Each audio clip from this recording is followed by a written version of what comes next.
अहोई माता की जय। बहनों, मैं आपको अहोई माता की कथा सुनाती हूँ जो इस प्रकार है। एक साहूकार थे, उनके 7 बेटे थे और 7 बहुएं थीं और एक बेटी थी। दिवाली से पहले घर में लिपाई पुताई चल रही थी, तो सातों बहुएं और नंद मिलकर मिट्टी लेने गई थी। तो सातों बहुओं ने मिट्टी खोदी, जहाँ से नंद ने खोदी वहाँ सेव की मात थी। तो वहाँ सेव का बच्चा एक उससे कुदाली से मर गया, उससे नंद से। तो स्याऊ माता बोली, मैं तो तेरी कोख बांधूंगी। तब नंद अपनी सब भामियों से बोली, तुम मेरे बदले में कोई एक कोख बंधवा लो। 6 भाभियों ने अपनी कोख बंधने से मना कर दिया, पर छोटी वाली भाभी बोली, चलो मैं बंधवा लेती हूँ, सासू माँ इससे नाराज भी नहीं होंगी। ऐसा सोच के नंद के बदले छोटी भाभी ने अपनी कोख बंधा ली। इसके बाद जब उसके लड़का होता तो 7 दिन बाद मर जाता। एक दिन उसने पंडित जी को बुला के पूछा कि क्या बात है, मेरी संतान 7 दिन बाद होती है और मर जाती है। तब पंडित जी ने कहा कि तुम सुरई गाय की सेवा किया करो। सुरई गाय स्याऊ माता की वाहिली है, और मेरी कोख छोड़े तब तेरा बच्चा जिएगा।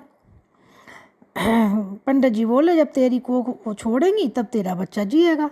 इसके बाद से वह बहू प्रातःकाल उठे, चुपचाप सुरई गाय के माता की सफाई करियाए जाके। गाय माता सोचें कि रोज़ कौन आता, सुबह सुबह सफाई करके चला जावे। आज मैं सुबह देखूंगी कि कौन सफाई करके जावे। आज गाय माता तड़के उठी तो देखें एक साहूकार के बेटे की बहू उनके नीचे सफाई पाई कर रही थी। गौ माता बोली कि किस चीज़ की इच्छा है जो तुम मेरा इतना काम कर रही हो, मांगो, क्या चीज़ मांगती हो। तब साहूकार की बहू बोली कि स्याऊ माता तुम्हारी भाईली हैं और उन्होंने मेरी कोख बांध रखी है, सो मेरी कोख छुड़वा दो। गौ माता ने कहा अच्छा। तब गौ माता उसे लेके 7 समंदर पार चल दी अपनी भाईली के पास। रास्ते में भैया बड़ी धूप थी, दोनों एक पेड़ के नीचे बैठ गईं। थोड़ी देर में एक सांप आया और उसी पेड़ पर गरुड़ पंखनी का बच्चा था, उसको डसने लगा। तब साहूकार की बहू ने सांप मारकर डाल के नीचे दबा दिया और उस बच्चे को बचा लिया। थोड़ी देर में गरुड़ पंखनी आई तो वहाँ खून पड़ा देखकर साहूकार की बहू को चोंच मारने लगी। तब साहूकारनी बोली कि मैंने तेरे बच्चे को मारा नहीं है, बल्कि सांप तेरे बच्चे को डसने आया था, मैंने उससे तेरे बच्चे की रक्षा करी है। यह सुनकर गरुड़ पंखनी बोली, मांगो, तुम क्या मांगती हो। वह बोली, 7 समुंदर पार स्याऊ माता रहती हैं, मुझे तो उसके पास पहुंचा दे। तब गरुड़ पंखनी ने दोनों को अपनी पीठ पर बिठाकर स्याऊ माता के पास पहुंचा दिया। स्याऊ माता उन्हें देखकर बोली, अरे बहन, तुम बहुत दिन में आई हो। फिर कहने लगी, बहन, मेरे सिर में जुआं पड़ गई हैं। तब सुरई माता के कहने पर साहूकार की बहू ने उसकी सिर से सारी जुआं निकाल दी। सिर से जुआं निकल गए तो स्याऊ माता बड़ी खुश हुई और बोली, बता क्या मांगती है। तो बोली बोली कि मेरे एक बेटा नहीं है, 7 बेटा कहाँ होंगे।